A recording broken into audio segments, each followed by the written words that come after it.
Dolmabahce, the main administrative center of the empire. What is in Dolmabahce Palace? And how they called it the most expensive palace in the whole world. Here are some summary notes and a tiny brief of Dolmabahce Palace. Dolmabahce Palace, built in 19th century, is one of the most glamorous palaces in the world. It was the administrative center of the late Ottoman Empire, with the last of Ottoman sultans was residing there. Dolmabahce Palace has 285 rooms, 44 halls, 68 toilets and 6 Turkish baths.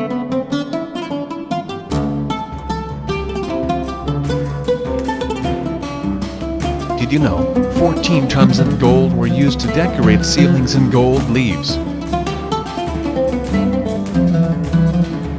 Did you know, 131 handmade silk carpets were ordered to be woven in the town of Herat for the palace? Did you know, the crystal chandelier sent by Queen Victoria of England as a gift to the palace is the largest chandelier in the world, with its 750 bulbs and weighs 4.5 tons? Did you know, the founder of Turkish Republic, Mustafa Kemal Ataturk, died in the most basic bedroom of the palace compared to the rest, and the clock in the room is still pointing to 9:05 a.m. Did you know, you are not allowed to take pictures inside of the palace, which is the most impressive?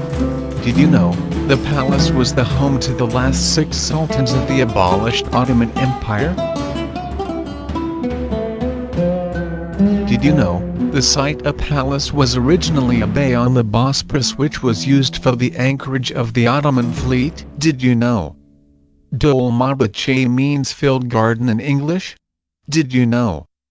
Dolmabahce is the largest palace in Turkey with an area of 45,000 square meters. Did you know? Really very expensive stones such as Egyptian alabaster, Marmara marble and porphyry from Pergamum were used for the decoration. Did you know? A collection of 202 beautiful oil paintings done by Ivan Ayvazovsky, Gustav Baulinger, Eugene Fromentin, Jean Leon Garam, Stanislaw Chlebovsky, Sandor Svoboda, Fausto Zanaro, Felix Ziem, Theo van Rysselberg, Karl Joseph Kassig, Osman Hamdi Bey, Osman Nuri Pasha, Halil Pasha, Sigrid Dag and Omar Ben Mustafa is on display in the palace? Did you know? The rooms of the palace facing the sea were used by the Grand Vizier, leading Ottoman officials and the state ministers? Did you know? The crystal staircase with the crystal chandelier takes anyone's breath away?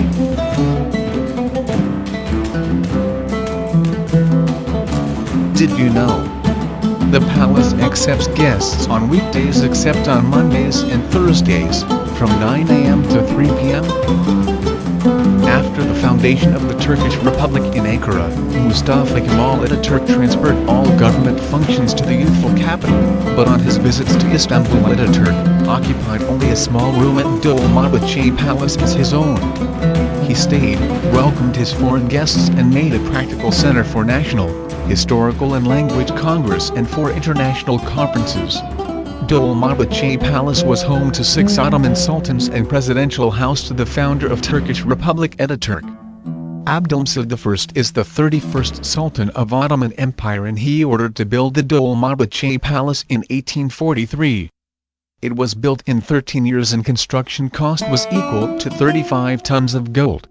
In 1856, an administrative center of the Ottoman Empire was moved from Topkapi Palace to Dolmabahce Palace, and it also became the private residence of Abdulmecid I and his family. Abdulmecid I had lived here 5 years. He passed away in 1861 and Abdulaziz succeeded to the Sultanate. Abdulaziz was the brother of Abdulmecid I and he also lived in Dolmabahce Palace. Murat V became the Sultan after his uncle Abdulaziz was deposed, but he was mentally ill and only reigned 93 days. Murat V replaced by Sultan Abdulhamid, who resided in Dolmabahce Palace for 236 days. In 1877, Ottoman administration moved to Yildiz Palace. Later on, Dolmabahce and Yildiz Palaces were both utilized by Mehmet V and Mehmet VI. Abdulmecid Efendi also stayed in Dolmabahce Palace as a caliph. If you like the video, please click the like.